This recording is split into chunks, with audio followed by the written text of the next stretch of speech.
మీ మోకాల నొప్పులకు ఎటువంటి సర్జరీ లేకుండా ఎపియాన్ పెయిన్ క్లినిక్ అందిస్తున్న అత్యాధునిక చికిత్స.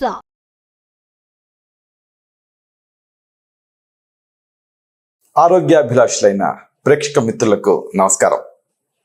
నా పేరు డాక్టర్ చిరుమామిళ్ళ మురళీ మనోహర్. అయితే ఇక్కడ మన ఈ కార్యక్రమంలో మనం ముఖ్యంగా తెలుసుకోబోయేది ఉపయోగాల గురించి.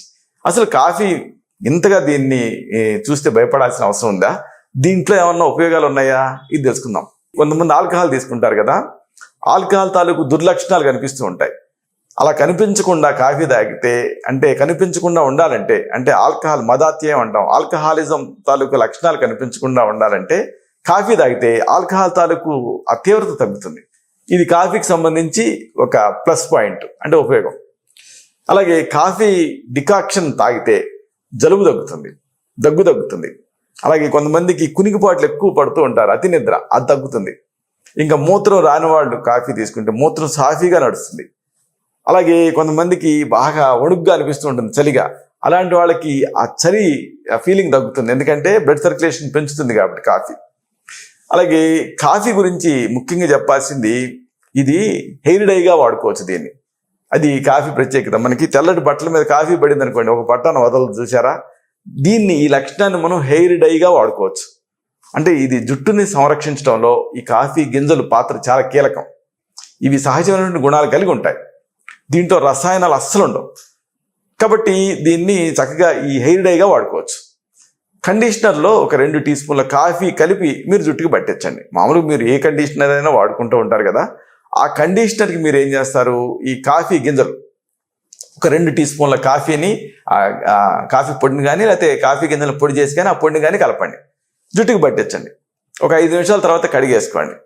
తర్వాత మీరు ఏ హెయిర్ స్టైల్లో కావాలంటే ఆ స్టైల్లలో మీరు ఈ జుట్టును దూకోవచ్చు, చక్కగా ఉంటుంది. అలాగే చర్మానికి కూడా కాఫీ ఉపయోగపడుతుంది.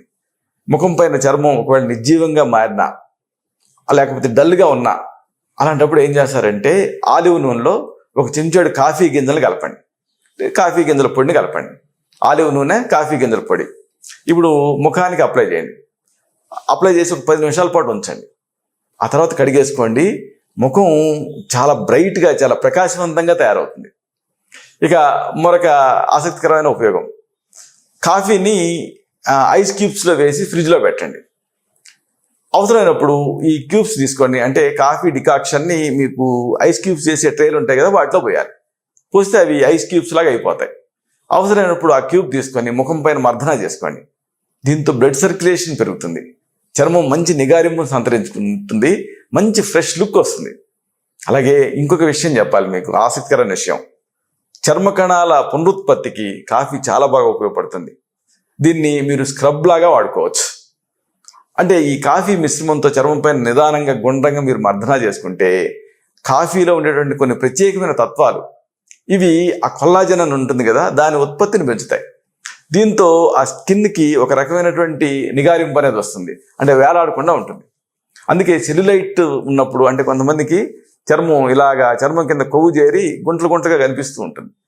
ముఖ్యంగా ఓల్డ్ ఏజ్లో ఇలా జరుగుతూ ఉంటుంది. కొంతమందికి యంగ్ ఏజ్లో కూడా ఈ వార్ధక్యపు లక్షణాలు కనిపిస్తూ ఉంటాయి. అలాంటప్పుడు ఈ కాఫీ తోటి అలాగే స్క్రబ్ లాగా వాడుకుంటే ఆ కొల్లాజెన్ ఉత్పత్తి జరిగి చర్మం తిరిగి టైట్గా అవుతుంది, అంటే ఫేస్ లిఫ్ట్ అవుతుంది. ఇక మరొక విషయం, నిద్ర లేకపోవడం వల్ల కంటిపైన ఒత్తిడి పడుతూ ఉంటుంది. అలాంటప్పుడు కళ్ళ దగ్గర డార్క్ సర్కిల్స్ తయారవుతూ ఉంటాయి. అలాగే కొంతమందిలోనేమో కళ్ళు ఉబ్బిపోతాయి. అలాగే ఇలాంటి ఏదైనా ఈ మొహంలో ఉబ్బు కనిపించినప్పుడు కానీ, అండ్రై సర్కిల్స్ ఉన్నప్పుడు కానీ, ఉదయాన్నే కాఫీ తాగుతారు కదా, అప్పుడు కొంచెం అడుగున కాఫీకి మిగిలిపోతుంది కదా, ఈ మిగిలిపోయినటువంటి ఈ కాఫీ పొడిని పక్కన పెట్టుకోండి. చల్లారిన తర్వాత కళ్ళ కింద అప్లై చేయండి. కొద్దిసేపు అయిన తర్వాత చల్లటి నీళ్ళతో కడిగేసుకోండి, అండ్రై సర్కిల్స్ తగ్గుతాయి. ఇంతేనా అంటే వైద్యపరంగానే కాదు, కాఫీ మనకి నిత్య జీవితంలో అనేక రీతులలో అనేక రకాలుగా ఉపయోగపడుతుంది. ఇది తెలుసుకుంటే మనకి ఆశ్చర్యం వేస్తుంది. ఇప్పటికీ కొంతమంది ఇళ్లలో మనం చూస్తూనే ఉంటాం. ఇది మనకి అనుసృతంగా వచ్చినటువంటి ఆచారాలు ఇవన్నీ. ఉదాహరణకు ఎరువుగా కాఫీ ఉపయోగపడుతుంది. కాఫీ గింజల్ని ఉపయోగించిన తర్వాత వచ్చేటువంటి ఆ పొడి ఉంటుంది కదా, దాన్ని వృధాగా బయటపడేయకుండా ఇంట్లో ఉండేటువంటి మొక్కలకి మీరు ఎరువు కింద వాడుకోవచ్చు. గులాబీ మొక్కలో ఏవో పెంచుకుంటూ ఉంటారు కదా, దానికి ఎరువు కింద వాడుకోవచ్చు. ఎందుకంటే దీంట్లో పోషకాలు ఉంటాయి. ఇవి మట్టికి కావాల్సినటువంటి అమ్లాలు, ఖనిజాలు ఇలాంటి వాటిని అందించి ఆ మొక్కలు బాగా బలంగా పెరగడానికి సహాయపడతాయి. మందు మొక్కలకు కూడా ఎరువుగా దీన్ని వాడుకోవచ్చు. అలాగే దీనికి మరొక ప్రత్యేకత ఉంది. అసలు మనం అలాగ బస్ స్టాండ్లలో కానీ కొన్ని పెద్ద పెద్ద మాల్స్లో కానీ వెళ్తుంటే మంచి స్మెల్ వస్తూ ఉంటుంది చూసారా? కాఫీకి ఆ తత్వం ఉంటుంది. ఫ్రెషనర్ కింద వాడుకోవచ్చు. ఇంట్లో ఉండేటటువంటి ఈ రిఫ్రిజిరేటర్ని మీరు శుభ్రంగా ఉంచుకోవాలంటే కాఫీ గింజల బాక్స్ని మీరు ఉంచాలి దాంట్లో. అప్పుడు ఫ్రిడ్జ్లో దుర్వాసన రాకుండా ఉంటుంది. ఎందుకంటే ఆ కాఫీ గింజలు ఉంచితే దాంట్లో ఉండేటటువంటి ఆ దుర్వాసన అంతా కూడా ఈ కాఫీ గింజలు పీల్ చేసుకుంటాయి. అలాగే ఫర్నిచర్కి కూడా మీరు కాఫీని వాడచ్చు. ఇంట్లో ఉండేటువంటి పాత ఫర్నిచర్ దీన్ని కాఫీ గింజలతోటి శుభ్రం చేసుకోవచ్చు. ఫర్నిచర్ పైన ఉండేటువంటి ఒకవేళ మచ్చలు ఇలాంటివి మీరు వాటిని వదిలించాలంటే కాఫీ గింజలతో తొడవండి. ఆ మచ్చలు కనిపించకుండా ఉంటాయి. అలాగే మైక్రోవేవెన్కి కూడా ఈ కాఫీని వాడచ్చు. మైక్రోవేవెన్లో దుర్వాసన వస్తూ ఉంటుంది. ఎందుకంటే దాన్ని ఎప్పుడు క్లోజ్ చేసి ఉంచుతూ ఉంటాం.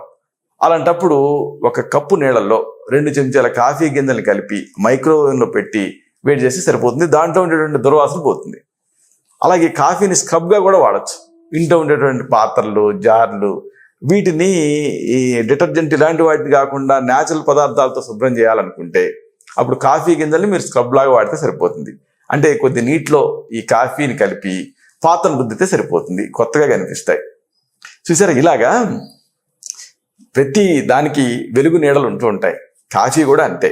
దాని ఉపయోగాలు తెలుసుకొని మనం వాడుకోగలిగితే కాఫీ మనకి మంచి చేస్తుంది. అలాగని దాన్ని యథేచ్ఛగా వాడితే మాత్రం నిశ్చయంగా ఇది మనకి హాని చేస్తుంది. ఇలాంటి మరొక ఆసక్తికరమైన విషయాన్ని తిరిగి ఇదే కార్యక్రమాల పరంపరలో మనం కలుసుకున్నప్పుడు సవివరంగా, సహేతుకంగా, సమగ్రంగా తెలుసుకుందాం. శతం జీవ శరదో వర్ధమానః, శతం హేమంతాన్ శతం వసంతాన్. 100 శరత్తులు, 100 హేమంతాలు, 100 వసంతాలు వర్ధిల్లుతూ జీవించండి. శుభం.